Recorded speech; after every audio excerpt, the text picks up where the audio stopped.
We in the house. Yeah. To all the killers and the $100 billers. For real, niggas who ain't got no feelings. Check it out now.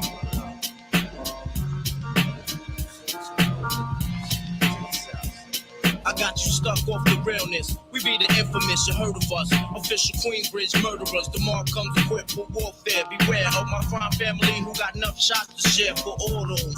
Dora in the house. Rock you in your face, stab your brain with your nose bone. You all alone in these streets, cousin. Every man for theyself in his land, we be gunning. And keep them shook crews running like they supposed to. They come around, but they never come close to.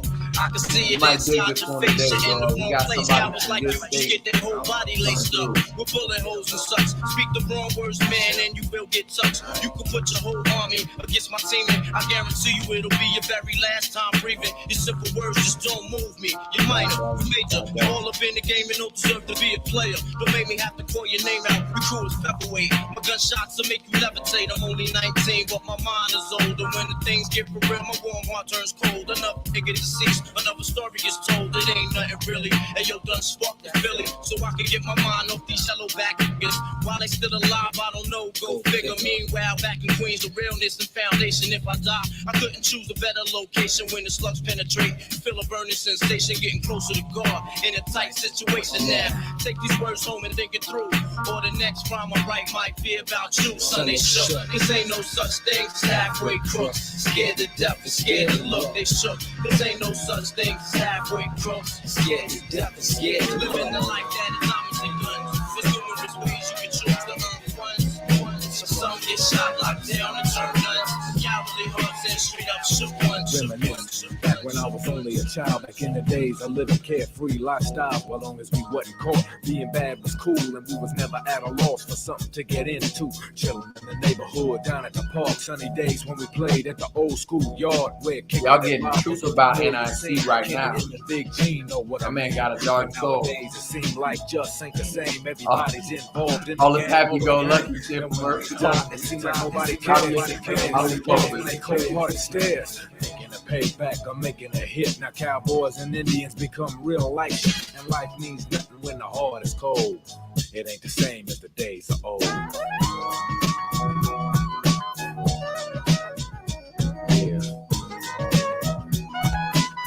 It ain't the same as the days are old.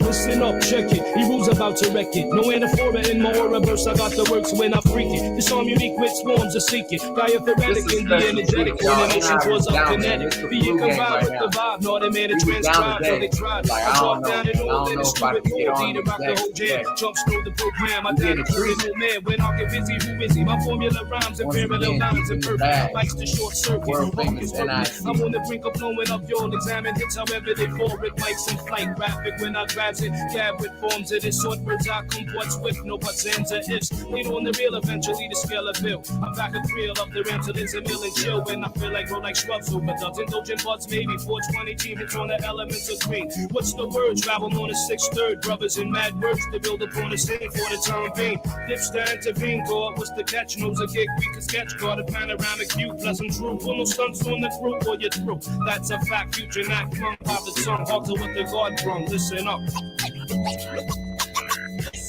Listen up, let me your ears stop and stare. Listen up, let me your ears stop and stare. Listen up, let me your ears stop and stare. I got the vibe. Check 1 2 check 1 2. Wild with the style. Check 1 2 check 1 2. Jack wreck the rhyme. Hell yeah. When I'm on the mic, I like to speak 3. Yo, as easy as it may seem, MC is not a caper. Ability for most to possess, you gotta catch up and take the time to create. Construct their men straight, set wacky men straight, drinking the VA. I'm like a baseball player on track, out on still clean. Represent the conscious freestyle until it hits the streets. My backbone, attack rap code. Got mad rap tones. I need straight fake mad the beats and cracker jack clones.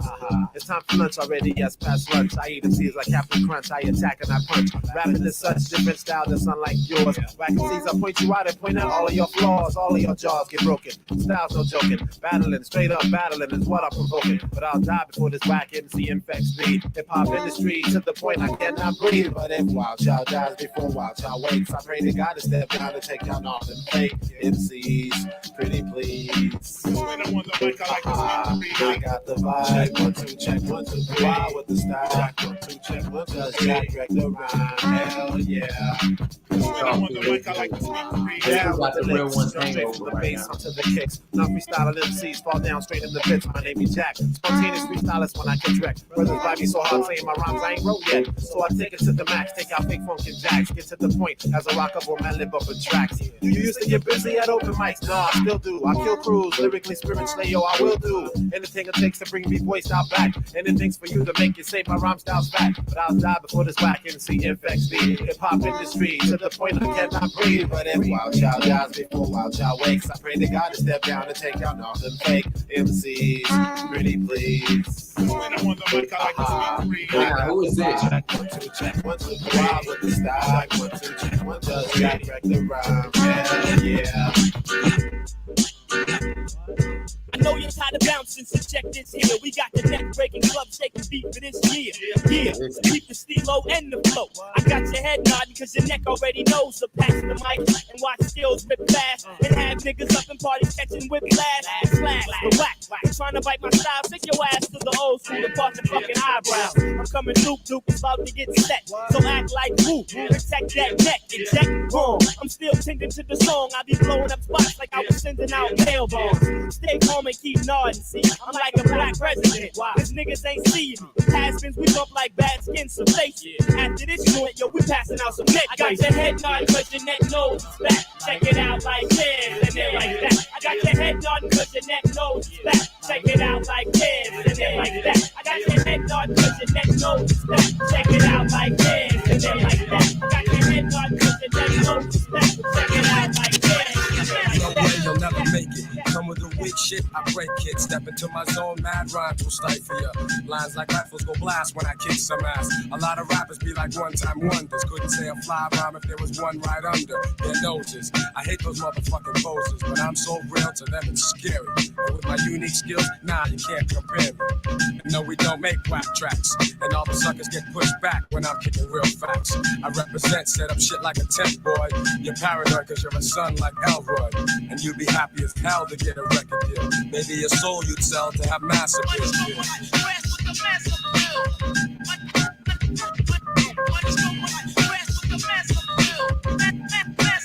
Oh yes, oh yes, oh yes, oh yes, oh yes.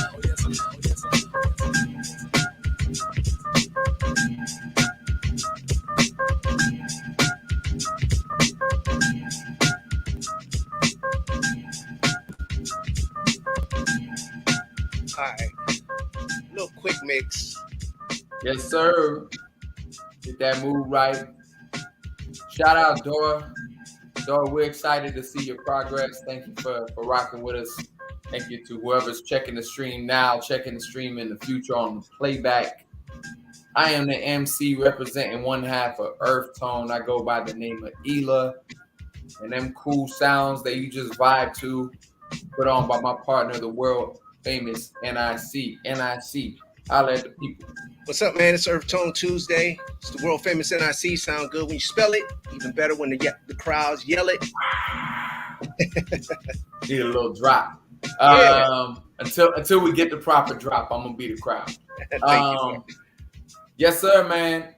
Another glorious Tuesday. Happy to be here. Happy to be tapping in. Shout out the Real Ones family. Another one in the books. Again, the first Sunday of every month it goes down. They had the usual suspects in the spot. Scam artist DJ Gene Hove got down. I'm sure I'm missing some names, but it was I'm telling you, man, that event, and I know you had a scheduling conflict, duty called for you. And I know you will pull up and we be, side by side, walking in the spot if obligations didn't get in the way. And I'm gonna tell you real candidly, and I let the homies know this too. A few of them, I know I told Promote. I was like, man, this spot is so undefeated. Like in fact, I'm still running on fumes. I've been having some kind of those toss and turn type of nights, just not getting proper rest, and my energy's getting pulled in a lot of different directions. So I just been a more tired version of myself as of late, and obviously this heat wave doesn't help anything, and so on. And so, wow. Sunday I woke up. It was like I remember my car thing said it was my car temperature gauge said it was 103 degrees. I'm like, man, I'm cooked. Yeah. J-Krupt, if you can hear me, you're good right now. But we're gonna let you in, but the camera's on point. Yeah, man. So I was like, I didn't have it, man. I just didn't have it. But of course, that's the crew. We want to show love. It only come around once a month, et cetera, et cetera. I'm like, let me, muster up the strength and all that. And then get to the spot. And, 1-2 hours in, next thing I know, I'm feeling good, man. My energy, my spirit was all present. The DJs all did their thing, as they always do, as y'all always do. Yeah, man, it was just another fly one. So, for our Southern California residents, I don't care even if you got to push out from San Diego or whatever. I know it's at Long Beach. If you on the other side of town, this one is well worth it, So shout out the Real Ones crew. That was a lot of fun. I feel like that's about it, man. I don't know. I haven't been keeping my head down. I've been in grind mode lately, so I haven't been paying too much attention. I don't know what the conversation is. Have you picked up anything? Nah, I mean, everybody is still kind of breaking down the God did verse, the whole verse, whatnot, which we addressed, last week. Yes. Again, yeah, man, I would say this, speaking on behalf of the DJs, the DJ community, it's hard for DJs to get out and support other DJs. Yeah, because usually if you're a reputable DJ, or if you got anything going on in your life, or you're a professional DJ, you're DJing on the days that other events are happening. You know what I mean? So, but I would say for those DJs that whenever there's a conflict in your schedule a little bit, and you can make that event where you could go out and you can actually support other DJs and kind of get plugged into the DJ community.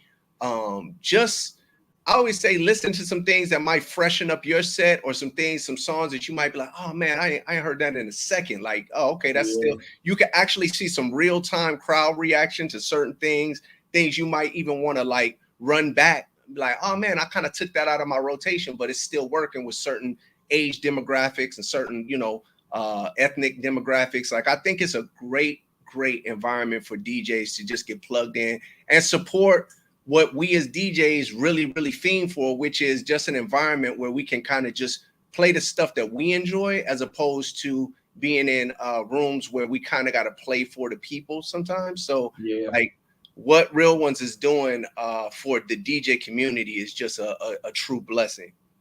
I feel like Real Ones is it's like summer league for the NBA, because everything you describe, like an NBA player can't go watch their friend play. I mean, you might be able to catch them on a league pass or something, but you can't go and be there present with them. You know what I mean? But in the summer league, everybody kind of congregates in the same spot, and you can see them, enjoying a moment as peers versus competitors and so on and so forth.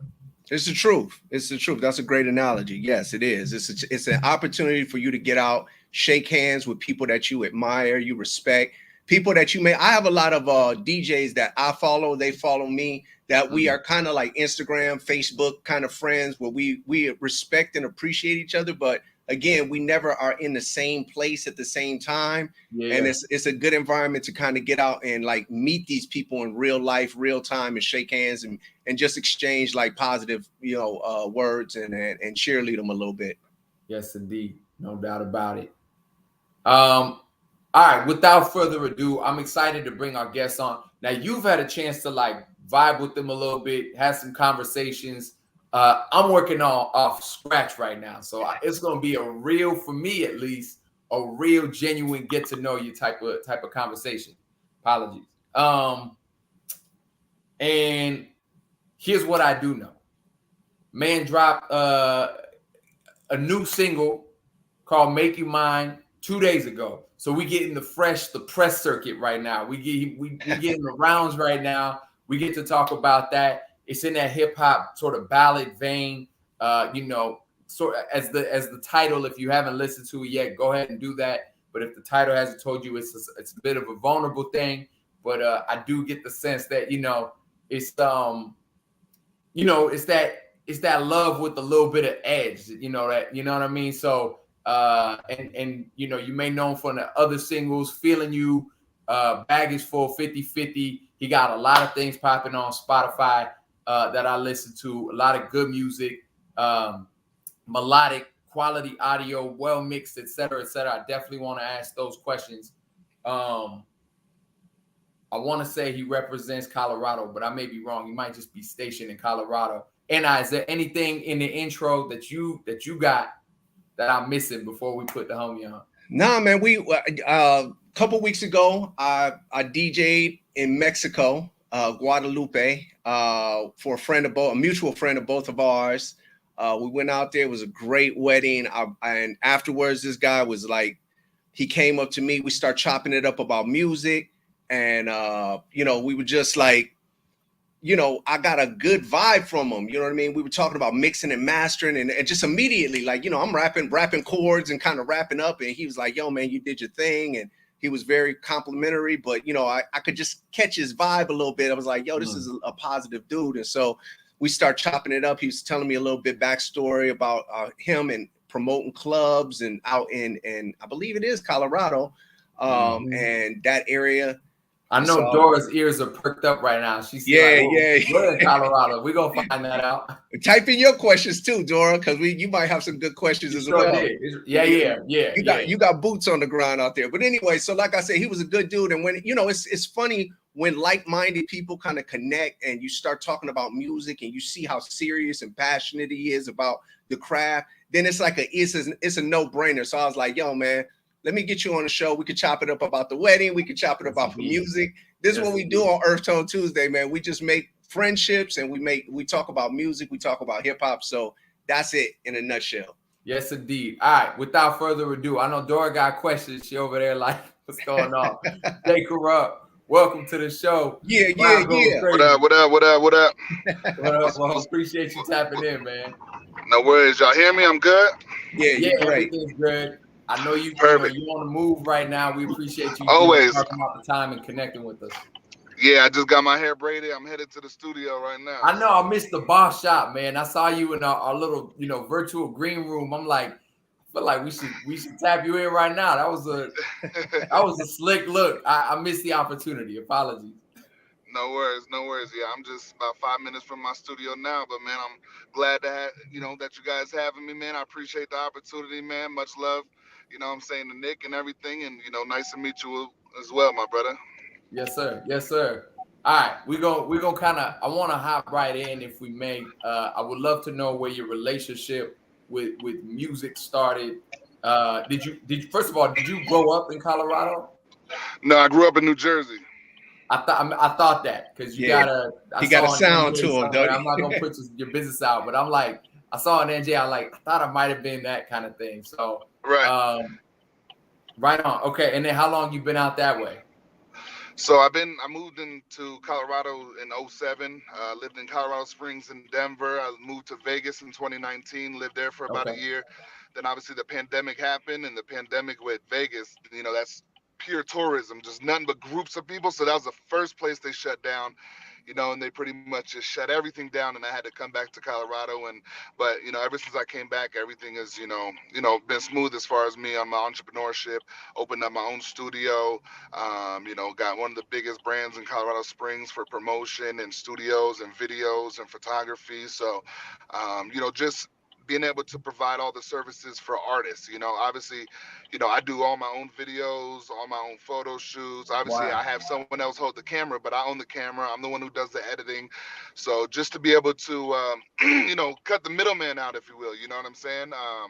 Because that's what we need. A lot of artists, we put so much money into beats, then the studio time, and then the video, and then there's no money left for promotion and marketing, and it never gets heard. It could be the best song ever, but they spend all their hard-earned money Right. on the essentials. But when it came time for the promotion and marketing to get the song heard, that's where a lot of the local artists fall short. Yeah, man, we got to talk about that. I think one of the things that we try to use our platform for is also to share the wealth of information, the insight, and everything you said right now was a serious jewel, like a serious jewel. You may have bumped your head and made the same mistakes. I know for myself that in my journey that we're working with finite resources. If you're the common person, you only got so much money to spend. I was spending at the studio. I didn't realize I didn't place the proper amount of value on the marketing. And you are absolutely right, man. That's where your money actually makes sense, is in the marketing. So the more you can learn, and we got to salute that for you and everything that you've kind of acquired as far as your knowledge, your skills along the way. If you become the Renaissance type of person that you are, like you're doing your own video, your design. You said you mix and master yours too? Yeah, mix master, do all my own graphic Wow. design. Yeah. And the beat production as well? Nope, I used to do beat production, but to be honest with you, I really just don't have the patience for it, man. I tried, Okay. and I made my beats were dope. Don't get it twisted, but Yeah. the patience and just I couldn't do it, man. I just couldn't do it, and then I just didn't make the beats that I rapped on, which was weird to me. I started making Yeah. dope beats, but I just didn't sound good on my own beats, and I'm like, nah, I can't do this, and you don't want to move backwards. You know what I mean? Sure. Yeah. I'm not naive enough to just be like, I'm making my own beats. I'm about to spit on my own beats and then drop, terrible albums because the beats just don't mix with my voice or my style or whatever the case may have. As weird as that may sound. Yeah. I think that. Let me fall back. You got something? No, that's the fact that he's saying that's kind of what struck me too. His humility, his it's a lot. It takes a certain type of person to kind of realize what they're not good at and fall back and be like, hey man, I can do this, but let me hand the reins over to somebody that can make my load a little bit lighter. And us as creatives, a lot of times we're so intricately involved in every aspect of our art that we don't want to hand the reins over to nobody. You know what I mean? So like that's kind of what struck me about him. I'm like, man, he's doing a lot of the things that we're doing, but he knows how to delegate. Like, all right, man, like I could do this, but let me pass the baton to somebody that can, kind of take that over. And I appreciate that about him. I do have a question though, man. We talked to Lizzie Brody. That's right, Ela. Is I saying her name correct? Shout out Lizzie. And obviously Dora, whatnot. It seems like there's which is weird to me, but you can correct me if I'm wrong. Like there's this hip hop renaissance that's going on in the Denver, Colorado area. Like, what is that? Explain to me why that area. In regards to just like no unity, or there's no one getting on from the area, or no, I would say the exact opposite. Like I would say, like I'm noticing that the people there are really passionate about hip hop. Like it seems like there's a movement going on in Denver. Now I don't know how, because I don't have boots on the ground there, but I don't know how segregated it is in that community. But it seems like at least everybody in Denver and Colorado is super passionate right now about hip hop. Yeah, I mean, Colorado in general, the state of Colorado, even, not so much talking about the city of Denver. It's a melting pot. It's a military town, and a lot of people come here to retire. So there's so many people from different areas, and a lot of people are, rappers from other areas that come here. They connect with some of the Colorado guys. They kind of show the Colorado guys how it's done, in the South or where they're from, and we kind of show them how it's done here and how to get on here, and it's just kind of a Oh, maybe reception issue, maybe phone issue. there we go. We got Yeah, you there back. we go. We lost you for a second. Yeah. My little bro tried to call me. So, but yeah, no, just really trying to just get everybody on the same page. But there's a lot of passion, a lot of rappers out here. I mean, to be quite honest with you, you go to any city now, you go to Minnesota right now, and everyone's Yeah. passionate. It's really just the culture. Everyone is hip to the culture now. It doesn't matter your ethnicity, where you're from. It's just part of the culture now. The pop culture, the hip hop culture, the urban culture, the black community, the Hispanic community, even all the way into the Caucasian community now. It's going like rapid fire. So, No, no. Denver and every city alike, but Denver is just, a city that really hasn't had, that spotlight on them. You can't really name any rappers or major artists from Denver other than maybe One Republic, which is a singing group, which you may have heard of, but there's not too many artists that have broke through, and made it into the even the majorly independent level, if you will. You know what I'm saying? So, but it's really clicked up. I don't know how it is in where you guys are from, but in a lot of cities, it's generally ran by cliques, and there's gatekeepers. And if you can't pass that gatekeeper to break into that clique, you have to find another way. And I've been a master of that. There's not too many artists, and I can pull up the resume. If anybody wants to challenge it, but there's not many artists in Colorado that have done more or bigger shows than I have in the past 10 years here. Wow. Oh, wow. That's a hard flex, my man. That's a hard flex. Major.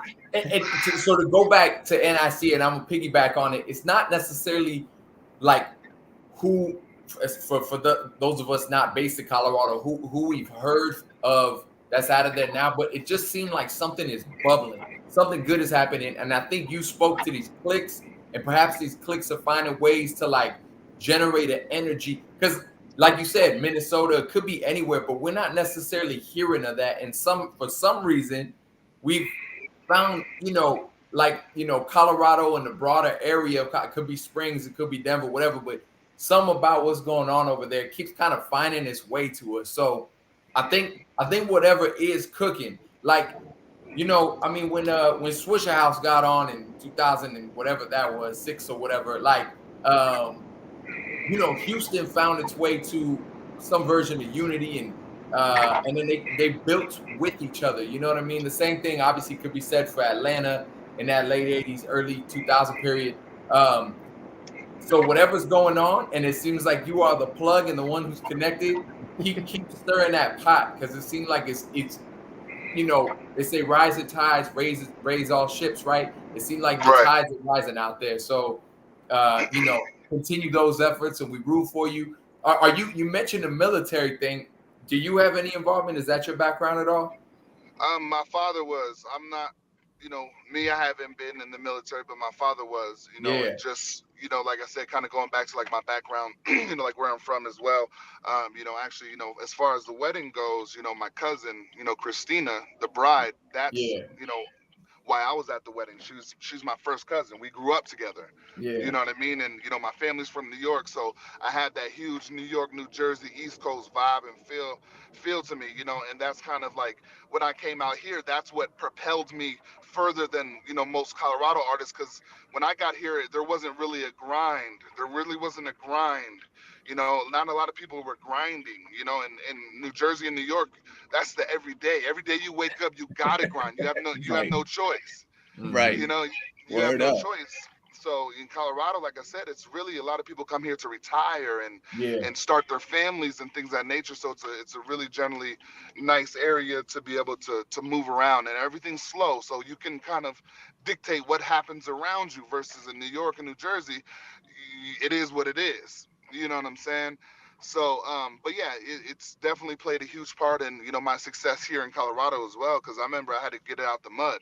I was, one of the guys that's coming in and rapping against these guys and stuff like that. And it's really just like having to come through the ranks. Like it's out there. It's like you have to come up through the ranks. Yeah. You got to drop, a certain amount of mixtapes. You got to battle, the hardest dudes in your class or your school or whatever to be able to get that. And out here, that's not how it was. So I had to figure out and tap in on what's the way that works with Colorado. And the way that I was able to break in is just doing shows, putting myself on as many stages that we're going to have the most people at those venues at that time. Because a lot of the local artists, they don't like to be called local artists, right? Right. But all they're doing is things that are putting them under that category. If you're doing local showcases every Saturday, you're a local, versus someone like me, I'm putting my name on bills like 2 Chainz, so that separates me from now local. Because when I get off the stage, people are like, oh, you're on tour with 2 Chainz. Where you from? Where do I find you? Now, oh, you're the local Colorado guy. You know what I mean? Yeah. So that's like the biggest thing that I've been running into, especially being an engineer and having my own studio, which I'm walking into right now. Artists come and they always ask me, how do I get on? How do I get on? And I try to tell them, you got to put yourself in front of as many people as possible, either it be in person or on the internet. Do you find that you're like, your lines of work, the way your different, like what your revenue, your income generators, like you cut hair, right? Yeah, I cut hair. So you cut hair. You obviously are running a studio, which is a music hub. Obviously, do you think, and obviously, like the barbershop is always such a centerpiece and a focal point of where culture is shared, conversation, music, sports, etc. Do you find those things to be to work to your advantage as far as you being able to get on stages, make your name more familiar, and so on and so forth? To be honest with you, no. Being in the, obviously I definitely meet a lot of different people that can help me with other areas or things of that nature. But, before anything else, I'm a businessman before anything else. Before I'm an artist, before I'm a musician, an engineer, photographer, videographer, whatever it may be, I'm a businessman first. And that's where a lot of the artists go wrong, is that they think they focus too much on the music and they don't understand that this music industry is a business. So you have to find these ways to get into it on a business level. So what I was doing was I was calling every promoter, venue, booking agent, talent buyer, because those are the main people in that business that can facilitate me being on a show. You see what I'm saying? I'm not the guy that is delusional and thinks I just dropped the hottest song on SoundCloud and these agents are going to find me to put me on these shows. Right. You see what I'm saying? And that's where a lot of artists go wrong. Don't get me wrong. A lot of these artists that think that way have very, very good music and they have the look, they have everything. And that's why they believe in it so much. But the fact of the matter is this is a business. People are looking to sign you because you have a following already. They're not going to sign you if you don't have a following. If you can't prove, and that's kind of been my biggest disconnect, is that a lot of people know me in real life here, but my social media, it's for some reason, it's just not trending in that direction. And I've came up in the social media era and I know how to post and everything like that. But, now it's really, you really got to earn these fans and have to be relatable. You have to look a certain way. You have to, rap a certain way, sing a certain way, and put on this facade, and me. Froze him out. Hey, Stress, by the way, tell me where, if you're still here, tell me where you DJ'd at in Denver. And tell me what the look is, man. Go ahead. Are you back? We got you back, Jim? Yeah, we got you back. Yeah. I'm back. Yeah, so I DJ'd in the Springs. I stopped DJing here in the Springs. Like I said, that was kind of another, thing with making beats. I was a very good DJ, but I just didn't really have a lot of passion for it. You know what I'm saying? I just wasn't passionate about for it. But the only reason why I became a DJ is because that was my in with that club. You know what I mean? Yeah. And they were willing to teach me, because it was a Latin club that was trying to test out like Hip Hop Thursdays, right? Yeah. Mm-hmm. So, hey, so you're of Latin descent. Yeah, I'm Puerto Rican. You're Puerto Rican. Have you been hearing this kind of? We went in on it last week, but like, have you been hearing some of this conversation? It's like it blows my mind that it's even a conversation. But people giving backlash to Fat Joe and some of the other people who were at the pioneer level, like Crazy Legs, the legendary B-boy. When they saying like, yeah, this was something that was cultivated by Black and Latino culture. And I clarify in that conversation, I'll say it again. I'm a Middle Eastern dude. My family immigrated here when I was a toddler. So I don't have like I don't have skin in the game one way or the other, but like, I'm like, yeah, no, you're getting the facts straight from people. Have you been paying attention to that narrative? And like, do you have a thought on it? No, I haven't really paid too much attention on that narrative, but I mean, realistically, hip hop started in the Bronx. Yes, sir. That's where it started. And, historically, Puerto Ricans are in the Bronx, especially South Bronx, where they say that it started. So, if they're trying to say that Puerto Ricans, didn't start, or then if that's the narrative, then yeah, I don't agree with it. But definitely, African Americans and Hispanic, people, they started the b-boying, the DJing, the rapping, that's what started hip hop. The spraying, the tagging, that those are all the elements of real hip hop. Mm-hmm. You know what I'm saying? 1000%. So, but no, like I said, I haven't really heard too much about that narrative or anything like that. But listen, man, you got a proud Black man here. You got a Puerto Rican brother here. And my take on it was, man, you don't want to start excluding people from history and their contributions from history. Just the facts, we were both in low economic situations. We were both in, we were both minorities in a deprived in that era. Man, just we was both there, and we both took part in creating a great culture, which is hip hop, that we all benefit to this day from. Who is saying? Yeah, that's right. Hey, Stress is making a great point. There's a lot of overlap too. Yeah, exactly. Who is saying Stress. What in this Rob Swift Stress? If you wouldn't mind elaborating on that, on this Rob Swift Lord Jamar conversation. It's crazy to me, man. When you got cats like Fat Joe, and to J-Krupt, to your point, man, it's like Fat Joe grew up right there in the thick of it, where this thing, like probably down the street from Sedgwick or whatever, right? Like, you got Crazy Legs, B Street, all of these things that were at the foundation, telling you what it was, and people want to manipulate the history, and it's sad. And I see you spot on, man. It's like Hila just recently. This is just to piggyback. I just saw this the day before yesterday, which somebody, I think it was a Pete Rockstar, saying, "Well, now if you want to start getting into that conversation, Kool Herc was actually Jamaican, that's right? Now, do you want to start negating Black folks altogether and just saying, oh, it was Jamaicans who brought that vibe over here from the dance hall joint? So, like, that's what I'm saying, man. Like, when we're talking about minority and the creativity of hip hop, we don't want to start separatism. We want to start unity. I see Peace Move said it, man. Unity worldwide, man. We want to bring this culture of hip hop together and just give credit where credit is due, man. We was all there. We was all dating everybody's girlfriends. If you was Black in the inner city, you probably was dating a Puerto Rican chick over on the other side. Like, come on, man. Like, let's be real here, man. We was all there. We was all at these jams. We was all in the parks. Some of us was b-boy. Some of us was writing. Some of us was DJing. Some of us was Jamaican. Some of us was Black. But we was all there. You know what I mean? So let's just give credit where credit is due. Simple and plain. Yeah. So, let's run this back. Let's talk about the new single J-Krupt. Would you, for the audience who hasn't had a chance to tune in and everything, it's called Make You Mine. It dropped 2 days ago. Am I getting that right? Yesterday. Dropped yesterday. Yesterday. My apologies. So this is fresh off the presses. Make You Mine. What's the inspiration behind it? Like, where did it come from? Walk us through all of it.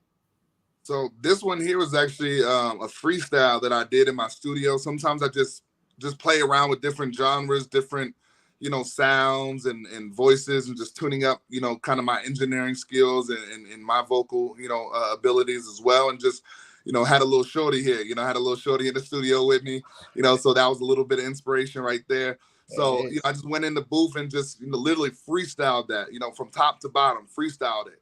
Wow. And it was super dope. It was like, I was like, man, I could actually drop this as like a little single type joint, you know, the flow of it. And then I just, you know, threw a little extra sauce with the engineering, with a couple, you know, stutter effects, you know, echoes and stuff here and there, some background vocals and stuff like that to give it kind of you know, that cool little R&B vibe and stuff. But yeah, man, it really wasn't intended to drop it, because to be honest with you, you know, I only really drop R&B stuff in February, where I kind of go into R&B crazy mode is what I advertise. I've been doing it for maybe the last 5 years. I drop a project or a single or a video R&B wise on Valentine's Day every February, and I just call it you know, R&B crazy season.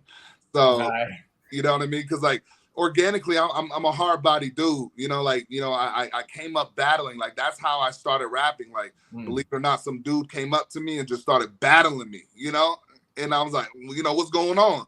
You know, just like if somebody were to come up to you and just slap you, you know, you about to slap them back, right? So, you know, I just started battling them back, and, you know, I just started coming up with some dope stuff, and everyone's like, oh, and supposedly the guy that came up and started battling me was the, you know, the top rapper on the block. You know what I'm saying? So, I mean, that was when I was 10 years old.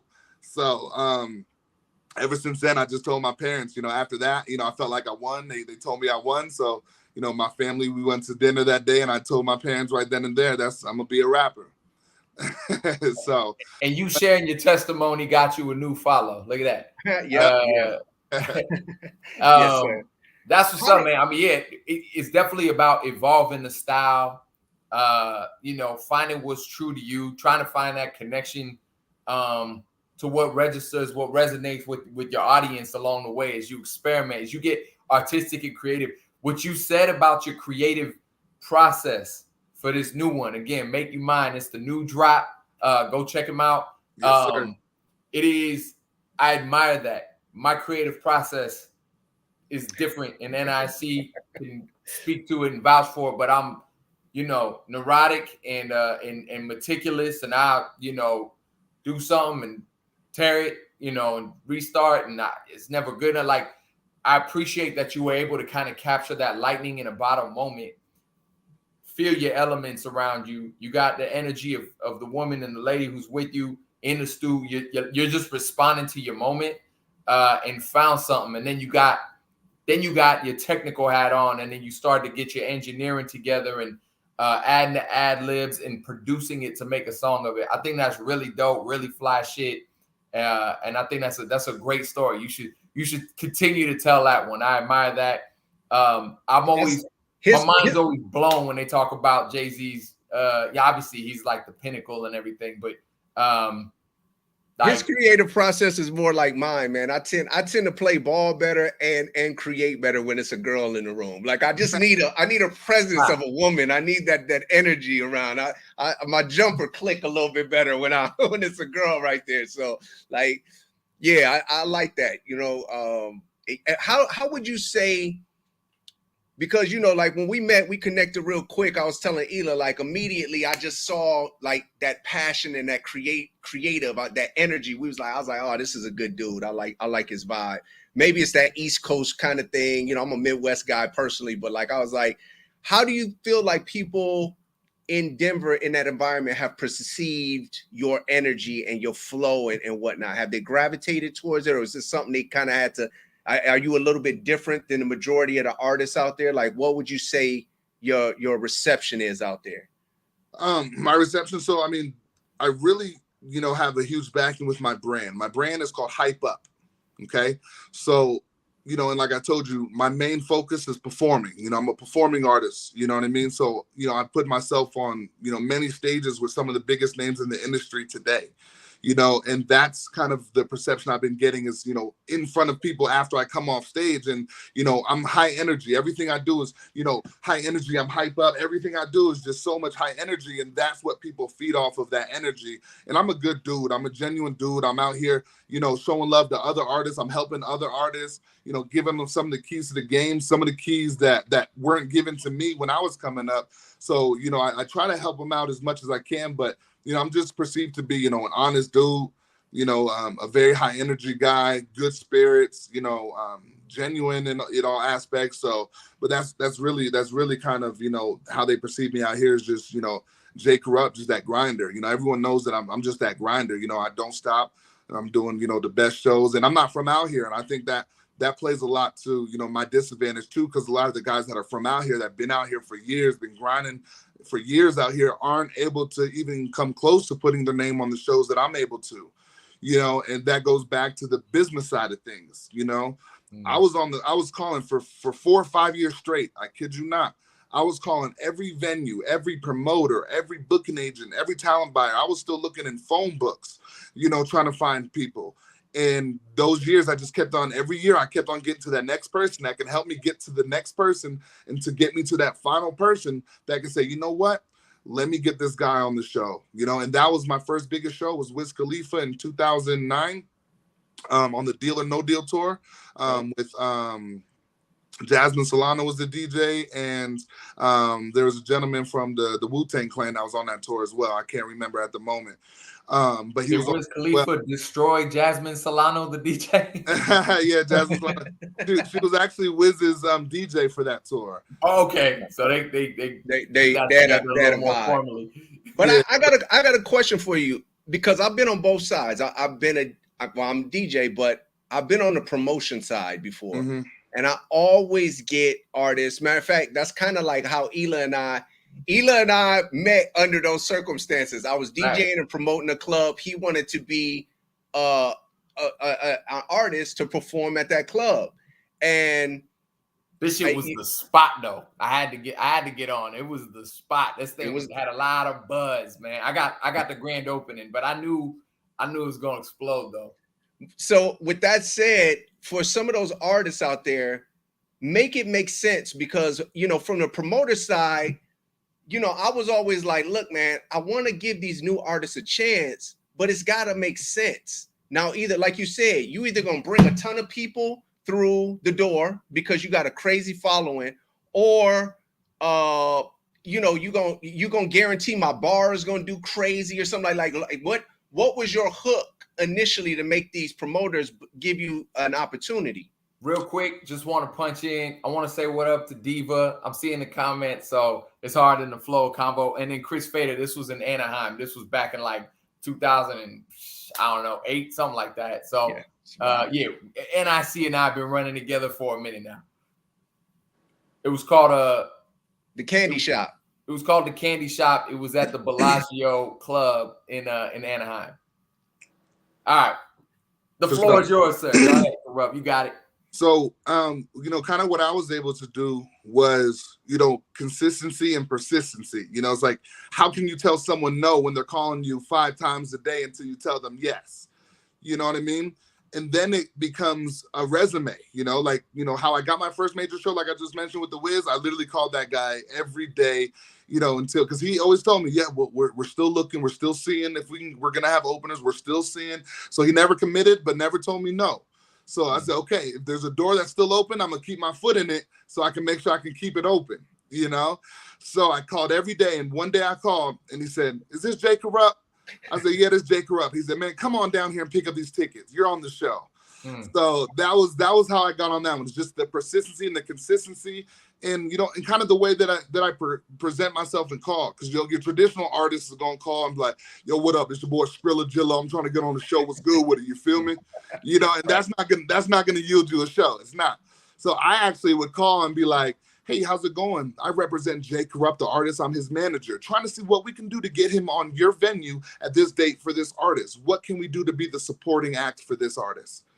Boom. And so I love it. I love it. But this, you know, because this is, I think, going to help a lot of these newer artists. Because, you know, again, being the DJ Well, I think that's what this is something we talked about at the wedding too. It's like sometimes I'm DJing out. Now I'm talking about the DJ side, and I'll get new artists that'll come up to me and be like, yo, can you play this? Can you play this? What up, K-Sly? You know, they'll be like, can you play this? And I'm like, man, like I have never heard this song before. I don't know if it's mixed or mastered. You about to ask me to put this song in my, and they get pissed at the DJ like I'm trying to ruin their career. Like, oh man, this nigga's whack, blah blah blah. And I'm like, yo, dog, I'm actually doing you a favor, because if I play your song and it's not mixed and mastered correctly, even though it's the dopest song ever, if I play it behind Jay-Z or Ludacris or somebody, artists that take their mixing and mastering to the highest of quality, your song, even though it's a dope concept, is going to sound like trash next to a song that's done so well. So let me take it home. Let me live with it for a second. Let me actually give you some constructive criticism. It might be great. It might be mixed and mastered. Dope. Then the next time I'm out, I can actually hit it and put it in the mix where it makes sense. Icy Ice threw us that live when he played our song at Real One. So I'm just like, you know, from the promoter side, did you sell all them tickets they gave you? Did you make it make sense to them where they was like, yeah, okay, we got to work with this dude again? Yeah. So realistically, yeah. I mean, when you get your name on a show where the main act sells itself, and if you can sell 10, 20 tickets on your own, you know, like, come on, that's easily 40, 50 tickets. And that's what the promoters are looking, or talent buyers, because I really don't deal with promoters. I deal with talent buyers. You know what I mean? And booking agents. So like I'm a Live Nation artist. You know what I mean? I'm a Colorado Live Nation artist. So, and how I was actually able to get that was the guy who put me on that Wiz Khalifa show back in 2009, 2010 is now with Live Nation, and I never stopped dealing with him. I would, even if he wasn't putting me on shows, I would send him emails. Hey, what's going on, brother? Hope all is well. Merry Christmas. You know, and that goes back to just always having those connections and networking and just knowing business. Like you said, when I approached you, the reason why you have me today is because of the way I approached you and how professional I was in the vibe that you've seen. Same goes with any other promoter or talent buyer. This is who they get, you know, and I come at it on a business level, and it's like at that point they have no choice. And, you know, I was on the Sway in the Morning show. They interviewed me as well. And they said, how were you able to get your name on all these shows, even when there's major artists that can't even get their name on some of these bills? And I explained to them, now it's like a resume. You know, if I'm getting a job, if I want to work for Lockheed Martin, you know, if I work for the government and the military, that's a great resume to get a job for Lockheed Martin. And if I come to you and I want to open up for 2 Chainz, and I'm showing you that I've opened up for Wiz Khalifa, Tory Lanez, Ty Dolla $ign, you know, now it's like, whoa, you know, yeah, this guy, he knows what he's doing. Not to mention, my name has always been good. I've always showed up with the right amount of tickets sold, never no tickets missing, never any money missing. I'm showing up on time for sound check. And that's where a lot of the artists fall off. They can't handle business. And that goes back to me saying they don't know how to handle business. And that's how they're not getting the shows. And that's why I am, because I'm coming prepared every single time for every show that I get. And that's why I'm doing shows with Live Nation. So I'm in cahoots right now to open up for Dave East right now at Cervantes in Denver. So we working on that one right now. And there's some young boys that are coming up right now called SSG Kobe and Young Chris. Not sure where they're from, but they got a big following, and I'm working with Live Nation right now to get on that card. So, you know, so right now, you know, the Dave East looks a little bit more promising, and that's the one that I really want more so. But it's always good to do a Live Nation show. But I'm actually thinking about bringing out my own artists and working with Live Nation and having them, you know, host it with their venue. So, you know, we're just getting back into the show mode right now. I started a lot of my businesses in the beginning of this year, and now I'm on go mode, dropping the R&B stuff, you know, even past February. A lot of my R&B stuff is just getting better analytics than my rap stuff. So, you know, if it ain't broke, if it ain't broke, don't fix it. So, but you know, a lot of the people miss, you know, hard body Crizzy is what I like to call it. You know, so Crizzy is my AKA. So J-Krupt is you know, my rap name, which stands for Just Killing Rappers Until Proven Talented. And so then I just started coming out with AKA. A lot of people started calling me Crizzy, like, yo, Crizzy, Crizzy. And it just stuck, you know, it just rolls off the tongue better than J-Krupt, you know, it's just less syllables. So people just saying Crizzy. And so I just went with it. So I just call myself, you know, AKA Crizzy, you know, and people have been gravitating towards that. So, you know, I just been running with it. It's because you beat me to the punch because I was gonna say, man, like you're such a good dude, man. And like your energy is infectious and your vibe is straight. I'm like, man, I don't really see this dude as a J-Krupt, man, because he's not a corrupt dude at all. But and you broke down the acronym when we met, and I was like, oh, that's dope. Like I liked it. I was like that, but you know what? People don't know that when they see J-Krupt, you know, they're like, oh man, is he on some thug stuff? I'm like, man, this dude he's got it going on, man. Like he's a good dude. So I'm like, man, but you know, I'm gonna start saying Crizzy because I like yeah, we'll put the Crizzy on. Yeah. That's what's up. Oh yeah, okay, there we go. Break out the Crizzy chain. My man, your focus is like unmistakable. You are locked in. You sound like, you know, like when the late great Kobe Bryant got asked questions in an interview and he would just go into Mamba face, like you get Mamba face. You'd be like, yo, so what's up with the club? You'd be like, I'm on time. I show up. I'm gonna get it done. Yes. I'm gonna sell it out. I'm gonna do the show. We're gonna turn it up. I'm like, damn, all right, okay. Now you got it, man. And like I said, it's really, you know, as a young kid, you know, I've always understood business. So my first job ever was a sweeper boy at a barbershop at the age of 10 years old. So I felt like I grew up faster because I was around so many older gentlemen and barbers that were just giving me game and just always showing me love and like, you know, putting me on stuff that your average 10, you know, year old or 13-year-old, because I was there from 10 to 16, you know, 10 to 17, I'm sorry. So I was there for 7 years, you know, and then I became the sweep up boy manager where I'm hiring my homeboys and putting them on the schedule. So like I moved a lot faster. So I understood business and how to deal with grown-ups faster than the younger person. Cause so as soon as I graduated high school, I was getting on that Wiz Khalifa show. You know, I graduated in 2007. So it's like, you know, 08, 09, it took me 2 years after. And I moved here the year that I graduated in Colorado.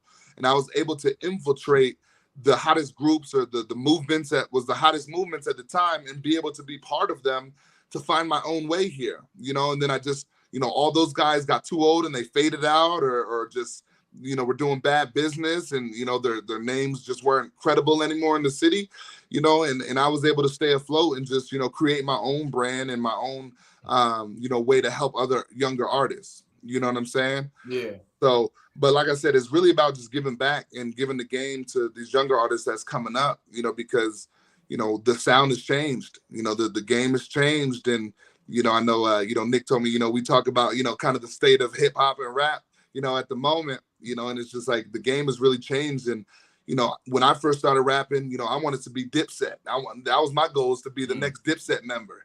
You know what I'm saying? So everything I was spitting was punchlines, and just, you know, different meanings and, you know, triple meanings and stuff like that.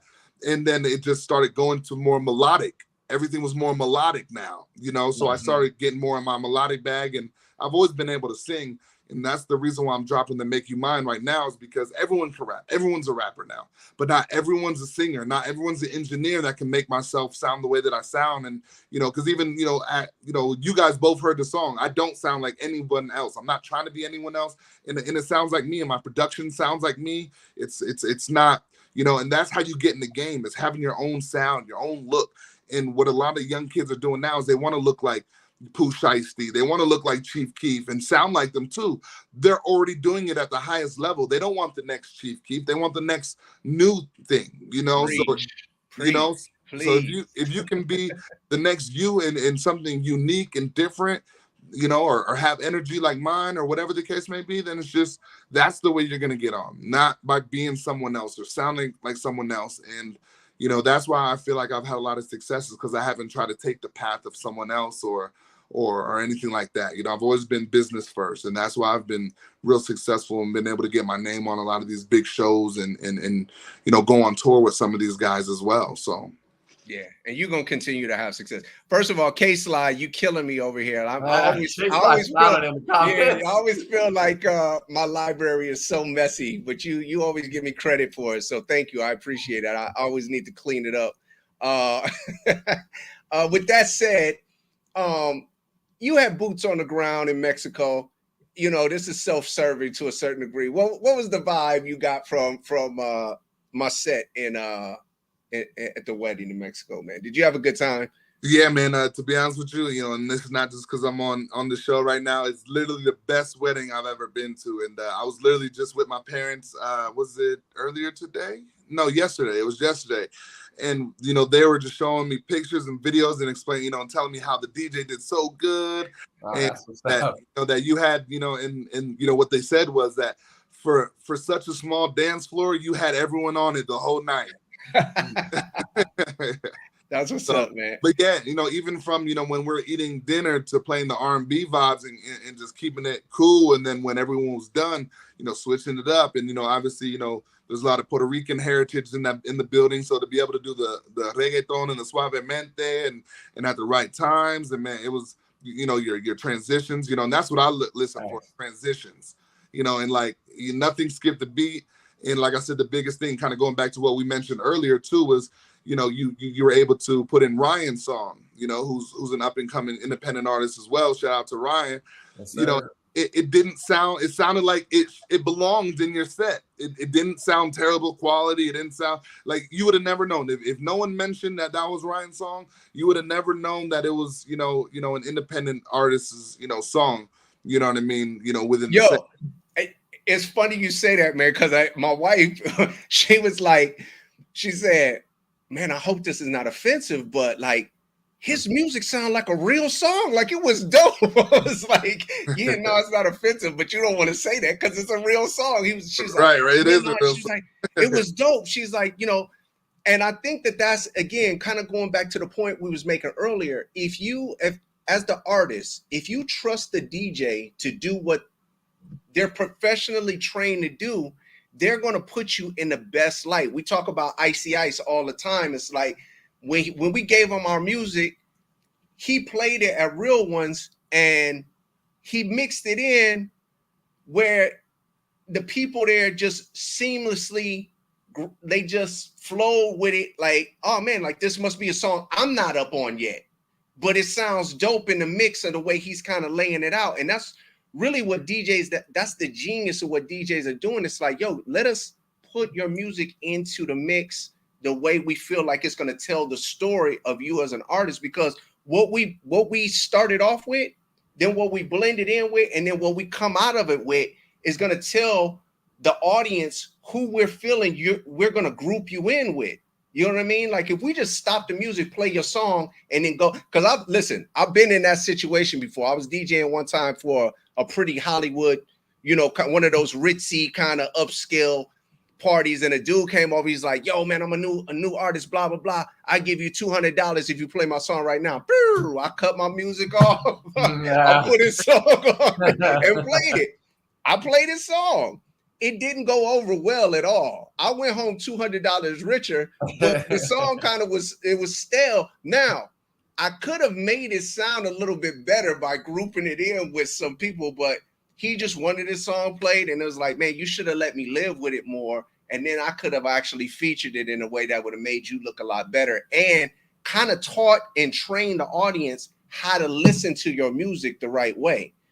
That's what I think a lot of these new artists don't understand, man. We're doing a lot more back there as DJs than just playing music. We're actually telling the story of the artist. Sure. I think it's as far as artists and DJs, they are oversaturated. The both of them are oversaturated functions and jobs. There's too many people involved. So the trust that the artist is going to be talented. That's like why Rachel, and I see your wife, reacted the way she did. Like, oh, this is actually good.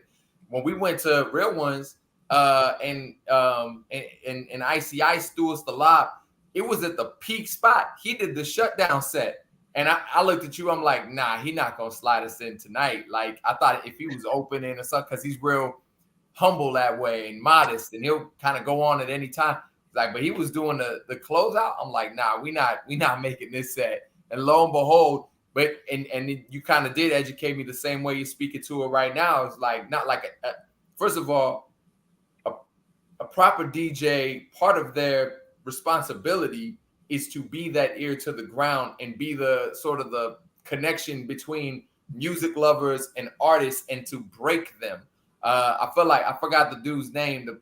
if he's still Power 106 or at least one time, the guy who like his claim to fame was he broke Kanye West out west. Sounds redundant, but like that's part of the function. Now, if you do it messy, right? That's what when you get into that oversaturation, a DJ who doesn't necessarily have the skill set to say, let me just give him the right taste right now. Let me just get you familiar. We don't need to do too much. Let me throw you in the right spot of the mix, et cetera, et cetera. I mean, that you do need the stars to align. The music needs to sound right. If I'm not a DJ, if I'm a DJ and I'm about to break J-Krupt out west, you're gonna get Party Next Door. I mean, at least from the stuff that I heard, you're gonna get some Party Next Door. You're gonna get like a certain strand of Drizzy and yada yada. And we're gonna slide you in there, and it's gonna be almost sleight of hand. Like, yo, that last song was a vibe. Hopefully somebody Shazams it, you know what I mean, and gets familiar with it and so on and so forth. Sorry about that. And Ela, the reality of it is that's when you get, you said, Jay, you DJ too, right? At one point. I did, and I'm actually about to start doing it again just because of the promotion and just in case, one of my DJs in replacements can't make it. So just to make sure I'm always in the mix. But yeah, I mean, as far as I feel like it's disrespectful to you to say I'm a DJ, but No, but you know how it is because you've been out there before. So I'm just saying, like, this is just for Ela and like some of the other people, K-Sly in the room, whatnot. Like, when you curate a dope mix and you put a new song, it don't even have to be a new artist, but when you break a record or when you give somebody an opportunity or a chance, and that's when you get those party goers coming up to you at the end of the night and like, yo, you played this one song, like, who was that? I never heard that before. Like, and then that's the way I always say, like, you got the entertainment and you got the education portion of DJing. So like sometimes you out there and you're just entertaining the crowd. You playing Rick Ross, you playing Drake, you playing whoever's popular. And then at a certain point, you put the vitamin in the brownie and you actually educate them. Like you introduce them to something that they've never heard before. But they like, yo, I like that. Well, who was that? And you be like, oh, that's my man J-Krupt. Oh man, I gotta go check this dude out. Like that's the power of a DJ really doing their job. So exactly. You got to curate a dope playlist. It's my favorite song, but I throw it in at the right time. You got to set it up before that. Yes, exactly.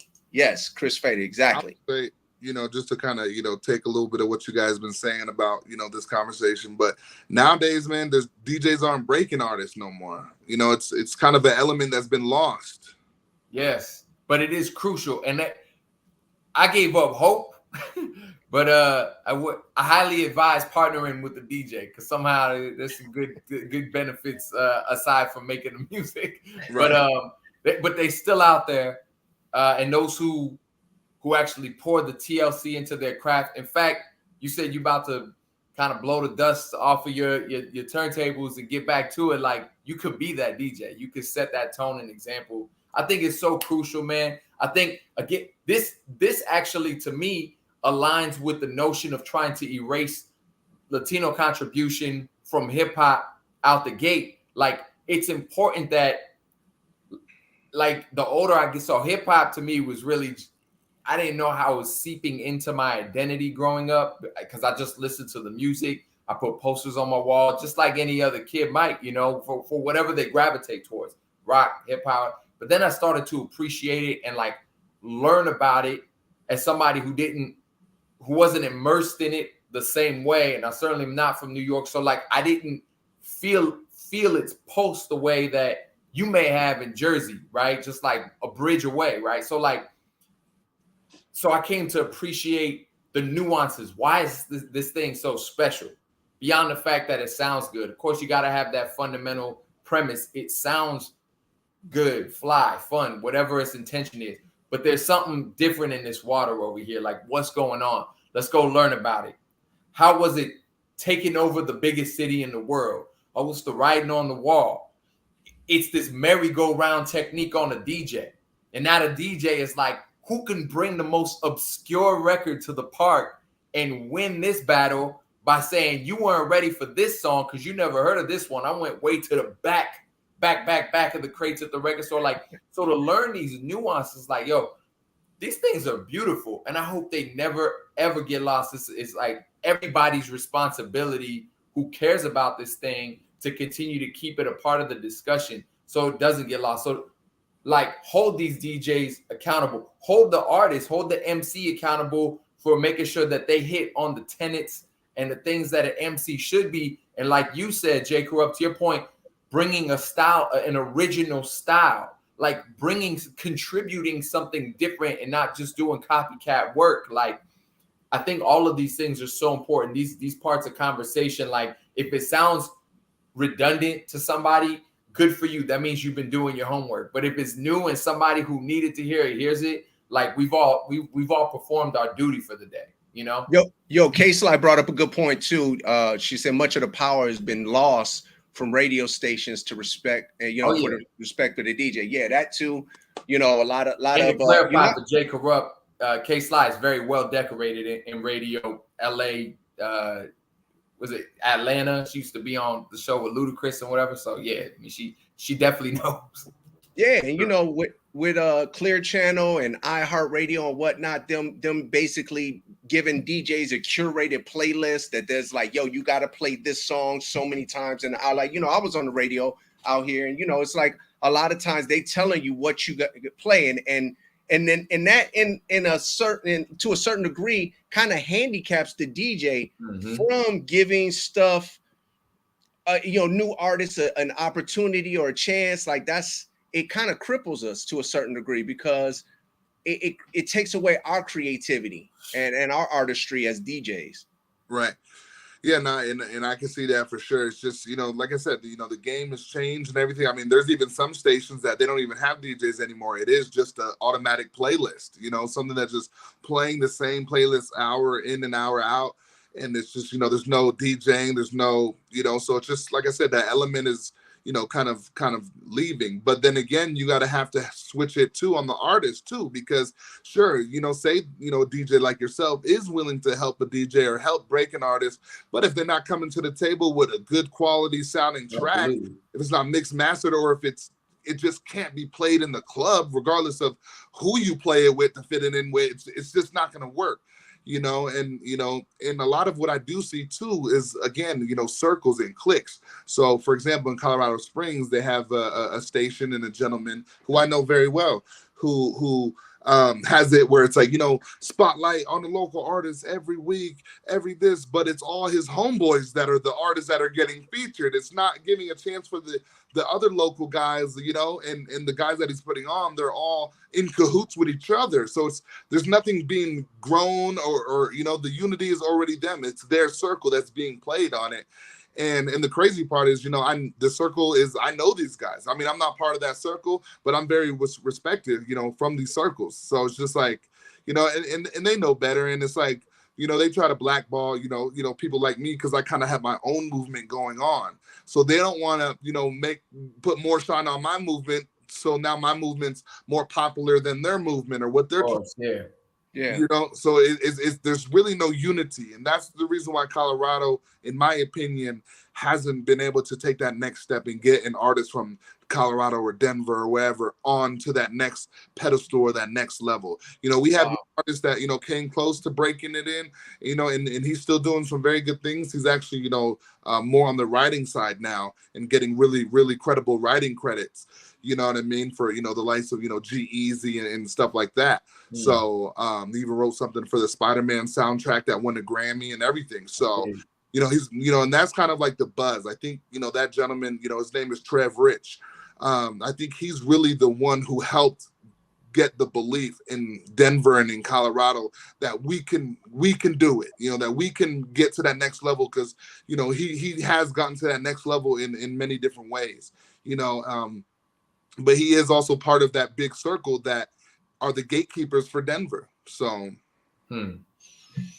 man, well, Earth Tone, man, we believe strongly, and we all win with unity. We all win with unity, man. And when like you said, when there's these gatekeepers and when there's these arbitrary kind of lines like, oh, this is our clique over here, and that's y'all clique, and that's y'all style, and this is our style, and blah. Man, that's not even why hip hop was created, man. That goes against all the fundamental values of the culture of hip hop, man. It's like, listen, the bar should be, is it dope?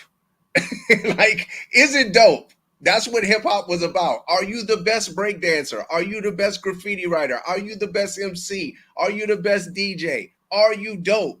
And if you dope, we'll accept you. If you whack, you're not in the clique. That's it. That's what it is. So, I feel sorry for that because, like I said, when we opened up the show, I really feel like something is bubbling in Colorado. Something is bubbling in Denver. Something is bubbling in the Springs there and whatnot. And I feel like if y'all could get it together, and maybe you might be the catalyst in this, but if y'all could get it together, I think Denver might be the next place to really blow and really be that hip hop hub.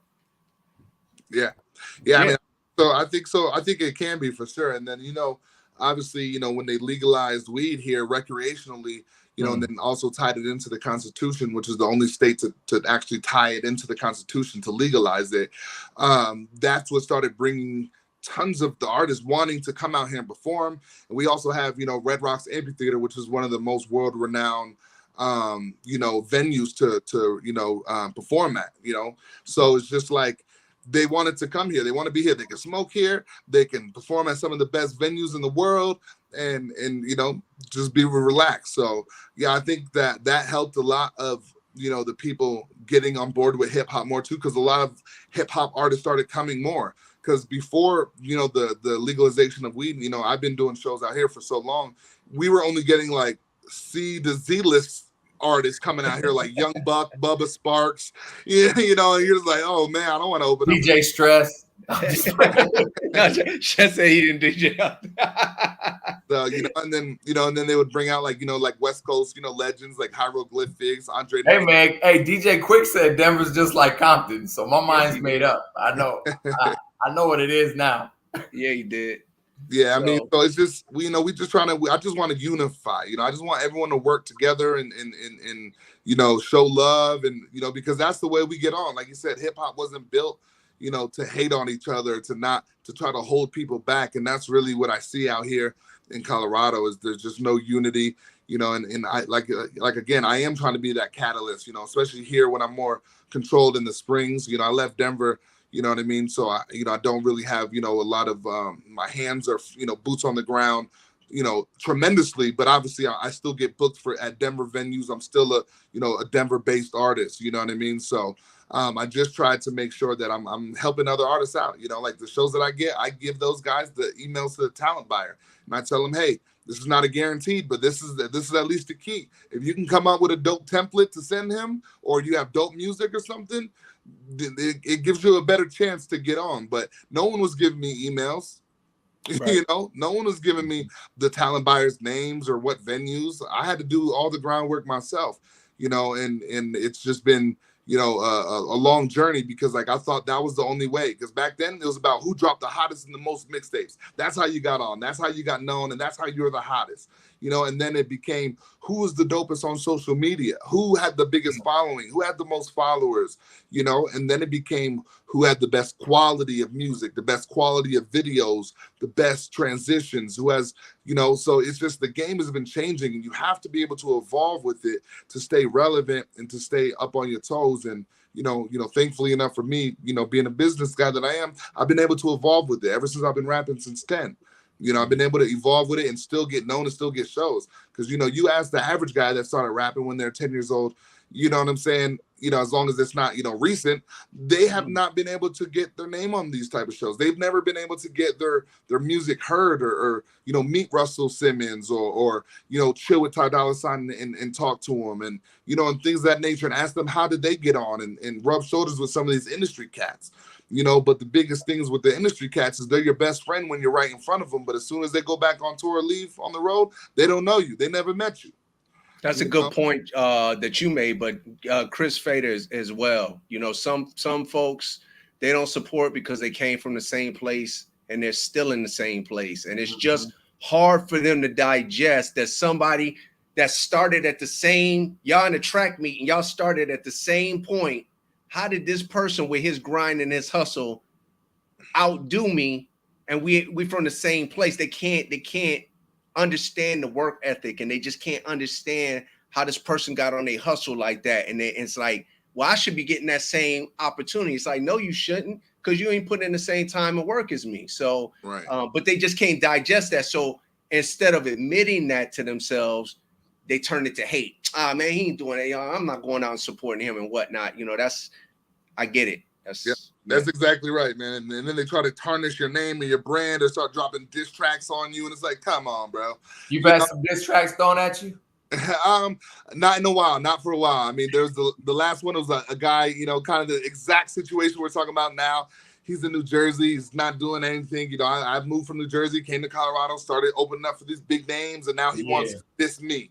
I'm thinking about like a sneak diss, or is that shit like blatant? He tried to. He even like spelled my name like J-Krupt or something like that. Yeah. He definitely tried to do a little something, but I didn't even respond. It's like, for what? He's nobody. No one knows him. In respects to music, he's not doing shows. He's not dropping tapes. So the quality sounded like he recorded with a Coca-Cola bottle. So I'm just like, for what? Yeah, it's like. It's for what, you know what I mean? And even back in school, he was never known to be the hottest, or and I was always, in my class, I was always considered top three, three easily. You know what I mean? And the top two guys, they battled each other. And I knew both the guys. One of the guys was my boy, and he was actually part of my group. But at the same time, it's just like, that was how you got on, especially in New Jersey. Is you had to battle your way. You had to battle, or drop mixtapes. And, I've always did it. But what set me apart was, I had an uncle in New York that, he did printing on shirts. So I would just send him, $100, $150 from, sweeping up hair as a young kid. And he would send me, 24 shirts of J-Krupt on them and everything. So I was the only artist that had my own name on his shirts. I had them in different colors. So I was wearing my name on my shirt every day of the week in a different color. You know what I mean? So I've always been, on that business side, and always been able to use, my connections, because there's a lot of people that have the resources, but they don't use them, or they just don't know how to. Right. And if you need to figure out the resources that you do have and how they can benefit you and how you can utilize them, because every relationship is a relationship, because that person can do 50% of something for you and you could do 50% of something for them, and that makes it 100% of a relationship. I mean, Jay-Z is obviously he's like one of one. He's the GOAT and all that, but what you just described is him, because he knows how to maneuver and he knows how to navigate. And then he tells you about it. He makes the move. He like, I just struck this $1 billion deal.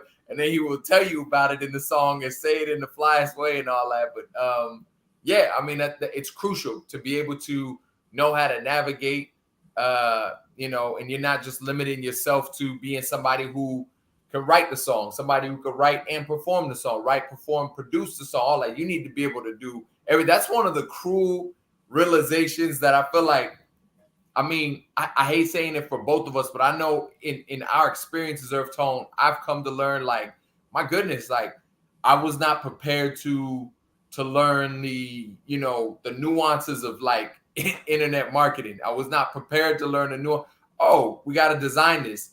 Just like you said at the top of the conversation, like, I don't want to give nobody 50, but go on Fiverr and get $50 to design. How do you do it? All right, like, let's just bump our heads around until we figure this thing out. That's the thing. It's like and you have to continue to have, if not a genuine thirst for knowledge, at least a willingness, a willingness to just figure it out. Like, I found myself in our experience, like, dragging myself through. So like, all right, well, shit, the alternative is coming off these ends. Like, no, I don't want to do that. All right. And the industry is changing so fast, man. It's like, once you think you got something, and you're like, all right, we got to hold on how to get our followers up, or we got to hold on how to, to beat the algorithm. All of a sudden it changes, and you're like, damn, now we got to go back to like, but this is what I do. I settle on this, and Ela and I talk about this, man. If you handle business the right way, if you're consistent, and you operate and deal with people on a genuine level, relationships are always going to outweigh, a lot of things. It's gonna get you in a lot of doors. So I just kind of feel like, man, we just got to keep doing things the right way. And you know, again, don't do it, Dora. Well, she said she got quoted $3K for a logo. Yeah, do not do it. Do not do it. I'll do it for you for $29.99. But yeah, so listen, I digress, man. I know we try and keep these URF Tone Tuesdays under an hour, but man, when we got a good guest and the conversation is flowing, it's all good. And like I said, when we met, man, I just knew out the gate you was a genuine dude, and you was on your grizzle. That's the most importantly, like you was on your grizzle. You knew what you was doing. You was a good dude, and you were you're talented. You're a creative, and when like minds connect, I was like, man, I got to get you to meet my partner, and we got to chop it up for sure. Ela, you take us out. Yeah, man. Nah, it was a pleasure. It's always good to connect. There's a benefit to like absorbing somebody's focused energy. You know what I'm saying? When you don't know that you need a joke, you can get with somebody who is basically like an electric. You just this like electric ball of focus. So I appreciate your insights, you sharing your story with us, with everybody in the comments. Shout out to everybody in the comments. It's been fun, man. And said it before, I'll say it again. We wish you all the best, man, and all the pursuits. And we tapped in now, so we're gonna see your progress, and most definitely. You know what I mean? Root for you. Yes, sir, man. I appreciate y'all having me on, man. Yes, sir. We'll see y'all next Tuesday. URF Tone Tuesday.